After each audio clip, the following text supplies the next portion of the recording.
Sarah here with Primetime Sports Gear. Keep getting your fishing tips at TexasFishingTips.com. Hi, I'm Captain Doug Stanford with Texas Fish Tips. This is your weekly fishing report. Started out here at Ransom Point. On these flats right here, we've been catching some decent reds early in the morning. Topwater's been working.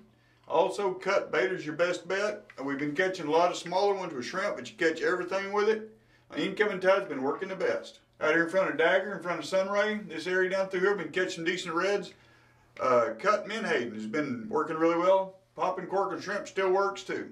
Over in these flats, along this bank right here, we've been doing really good on the reds lately. Also, if you get out here in these cuts, wading down through, there's been some decent trout.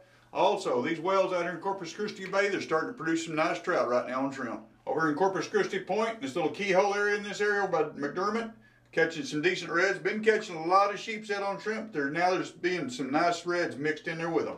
Over in the Super Flats area, this area behind Mud Island, weight fish has been doing really good on trout and artificials. Popping cork and shrimp is still working too. The outside of Allen's Bight, this whole shoreline all the way down by Fence Lake, has been producing some really nice trout. They're kind of scattered, you just have to wait them out. There's also some nice reds in the shallower water. Out here outside of Trailer Island, wade fish has been doing pretty good when it ain't too windy. The water's clearing up a little bit. There's been some nice trout. Reds up shallow. Been catching them on popping cork and shrimp. Thanks for watching. I'm Captain Doug Stanford.